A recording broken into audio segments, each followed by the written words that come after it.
Hello and welcome back to Jabolko Trade. Today we'll be looking at reverse migration. A lot of people, I do not know much about data, but statistics or data, people have been leaving the country in search of greener pastures. But a lot of them are not actually fulfilled in life. Life over there has its own terrain and challenges, difficulties and what have you. So a lot of persons like Dr. Julius Oni decided to come back home to Nigeria.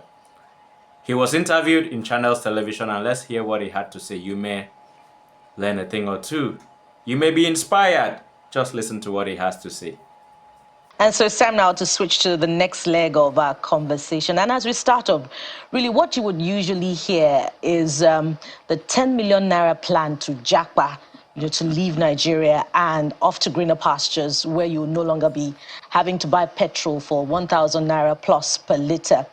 And of course, as a result of that, maybe we should focus on the health sector specifically.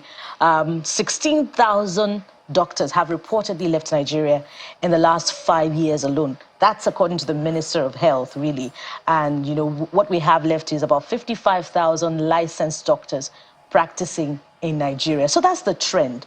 But we're moving away from the trend now to what we call reverse migration. And we're speaking to a Nigerian, a patriotic Nigerian who has returned home to help build the health sector.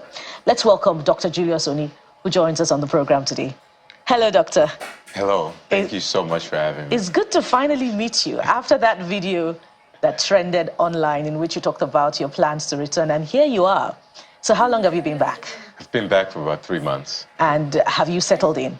Yeah, definitely. The kids are settling in, the wife is settling in, and certainly I am settling in. There's not been a shortage of work to do, so it's been a lot of fun. Yeah, good to hear that. Yeah. And we're going to talk much later on about how you're settling in with building your profession, which is why you're back home. But Doctor, give us a sense of what you left behind. And, I'm just going to put that in context. I was looking through your bio. You have a degree in biology from the State University of New York, Plattsburgh, graduated summa cum laude.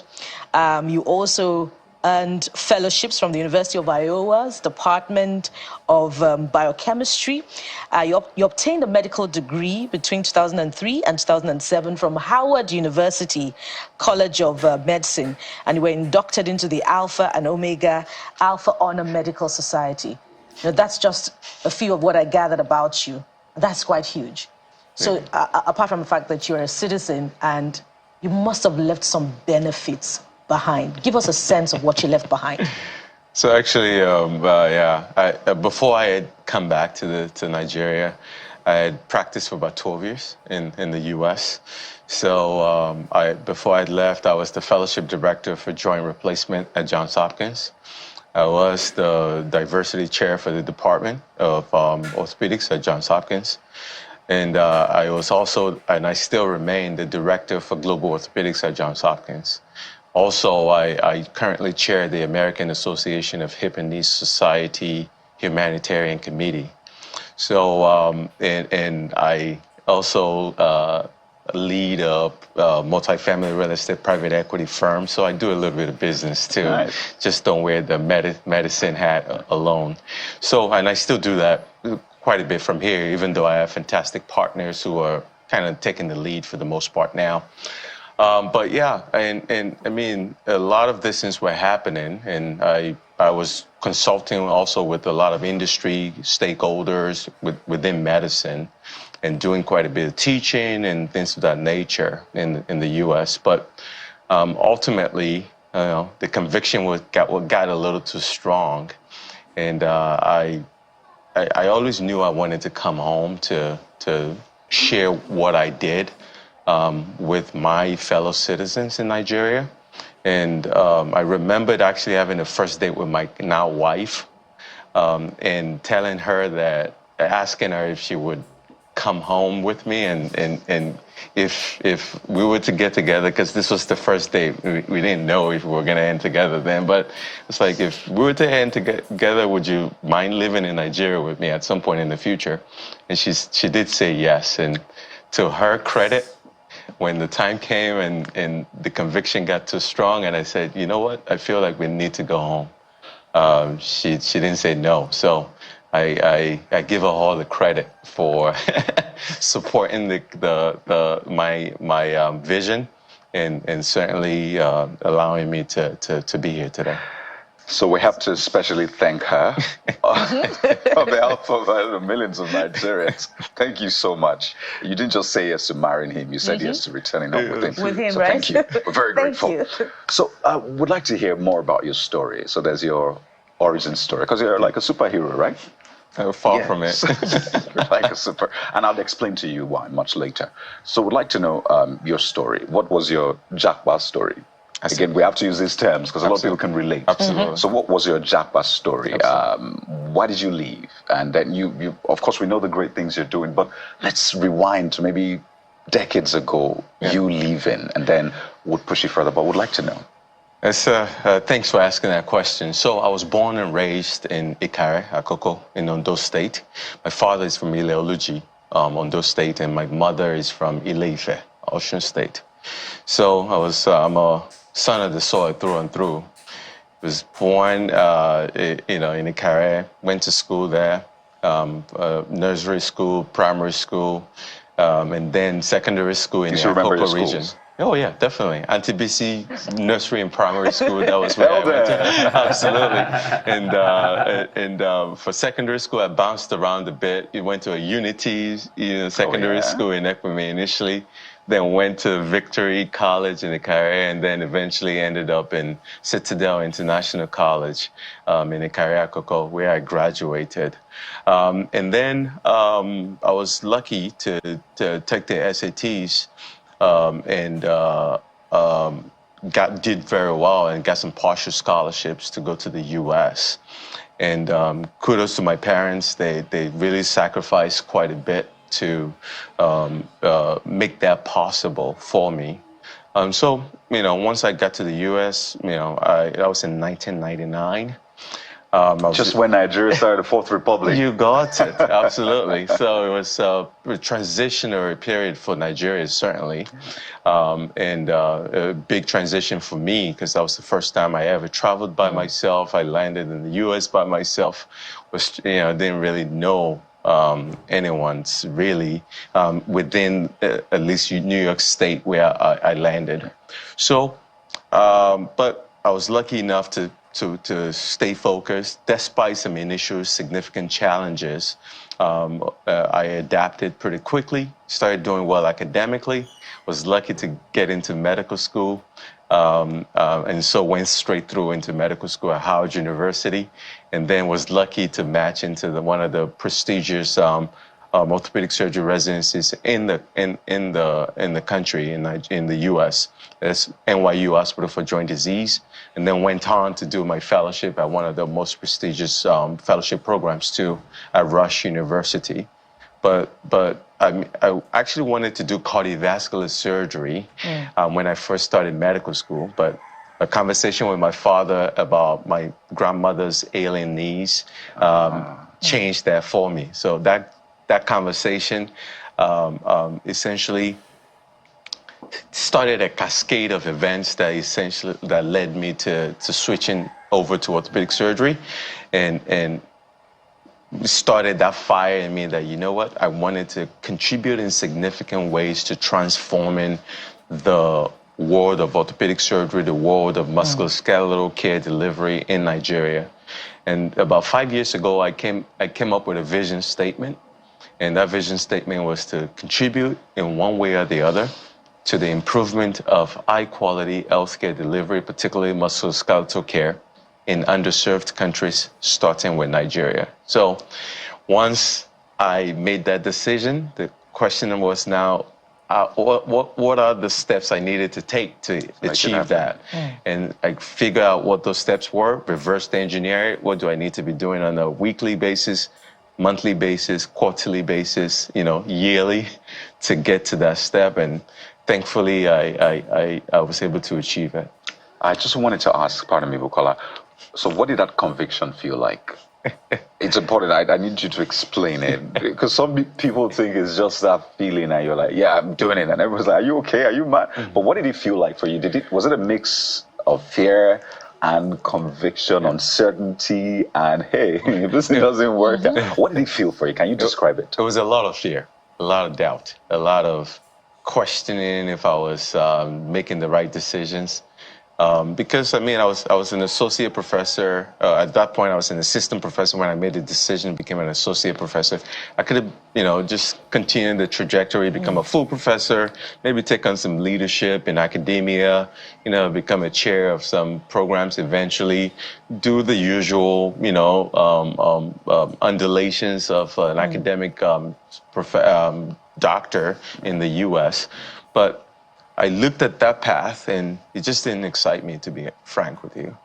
And I looked at if I put the same unit of work into Nigeria,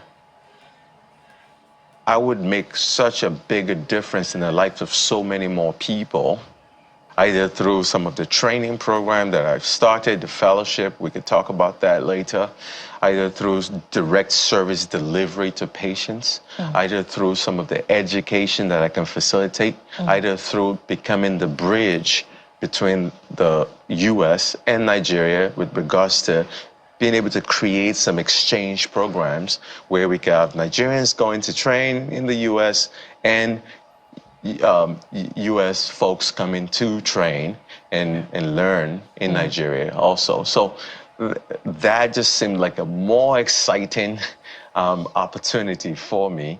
And so, and what really did it for me eventually was I said, if I turned 80, if I was lucky enough to be 80 and I was reflecting over life, which decision would I regret more? Not trying, or trying and failing, even if I did fail. And it was very clear to me that I wanted to definitely try. The only failure was going to be not to try at all. And so I once I felt that clarity of vision, despite the fear, despite the doubt, I went to my wife, who was my co-decision maker, and said, listen, I've been tortured by this decision for a while, and I feel like I gotta do it. And she was gracious enough to say, you know what, you did mention this to me 11 years ago, and I noticed how it tortured you. We've talked a little bit about it, and I noticed how tortured you've been more recently about it. So I'll support you. And we were living in our dream home at that point, and we kind of, were fairly comfortable. And, so we had some conversations about putting things in place to make sure that at least the bases were covered and that the family was still going to be in on good financial footing, because you don't want to be stupid and and not do that. And once we knew that, we will be comfortable, we don't have to be the most, live the most luxurious life, but we can be comfortable and we can pursue our dreams, even from Nigeria, then the decision was clear. It's quite inspiring listening to you speak, and it's an 11-year-old decision from what you have said. And there's a lot of altruism in, the motivation for your decision. But just before I go on to my other question, coming back home now, do you feel a need to rethink? And it's important. This question is important because things are not getting better. Petrol is 1,200 naira, and your field, which is the health sector, is particularly challenged right now. Yeah, actually, that's a great question. More than ever, I'm very convinced that I made the right decision. Seeing patients, come into the office now weeks later after their surgeries and walking without assistive devices, walking without canes, without walkers, without the wheelchair, and just being excited that they're getting a new lease on life gives me so much joy. I can't, no amount of money can replace that. And to be able to do it in the place that I was born and raised, to be able to offer that services to people who look like my father, my mother, my uncles, my aunties. To be able to do it in a place that I feel such a close affinity to, just gives me so much joy. And yes, the macroeconomics of the country is tough right now, but one thing I know for sure is that this is not going to be permanent. Like Nigerians like to say, no condition is permanent, right? So even though it's tough, in this types of situation, I see great opportunity to set, things in place to be able to take advantage of the growth that is sure to come in Nigeria. I have no doubt that there will be a transitional period, but then there will be growth at the end of that. And if you are focused on the problems, and it's easy to do that because there's are a lot of problems to focus on, then it's going to be very difficult to see the opportunities. And I just choose to focus on the positives, focus on the opportunities. Yes, I've faced my share of challenges, no questions about it, but I knew what I was getting myself into. And, just like this, Lagos is going to Lagos sometimes, but we move. You're a true Nigerian. Thank you for that injection of hope. I'm glad that it's not a physical injection anyway. So, Doc, talk to us about your particular field, which is an interesting one in Nigeria. There is a popular belief out there that if you don't go to the traditional bone setters, you're just wasting your time. And the only other one, that has a reputation for doing bone setting well, the institution here in Lagos, there is also a particular perception about that institution as well. So you're coming with a lot of hope and a lot of professionalism.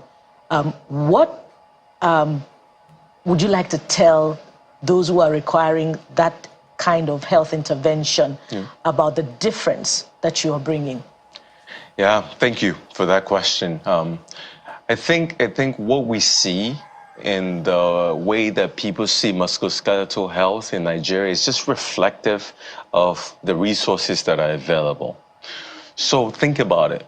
In Nigeria right now, there are about maybe 400 or so orthopedic surgeons to treat 200 or so million people. In the US, there's about 300 and something million people. There's about 30,000 or more orthopedic surgeons. Ouch. So just think about that. So that's why, even if those 400 or so orthopedic surgeons wanted to work super hard, they cannot sufficiently treat everybody in the country. So that work of doing the vast majority of musculoskeletal care, particularly fracture care, falls onto the traditional bone setters. And there's no question, and I've looked into this research, that traditional bone setters have a higher complication rate. No questions about that. Because for the most part, they are unregulated. For the most part, they have a variety, a significant variance in the quality of service that they deliver. There's pictures and pictures of people, being, treated with wood and pretty tight,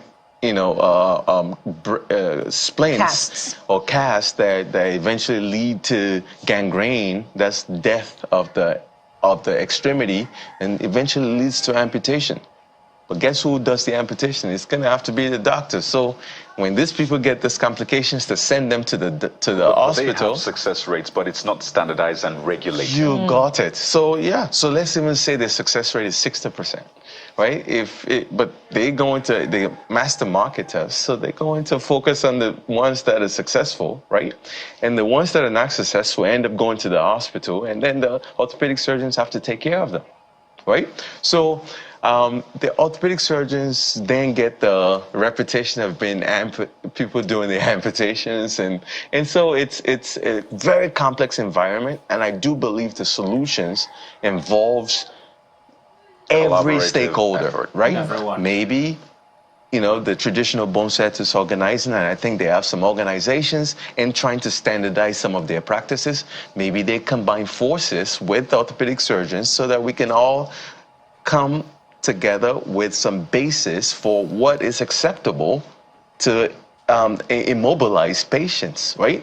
We can then say, okay, for these patients with no open fractures, with closed fractures, lung bone fractures, this is some of the splints that we can use for that.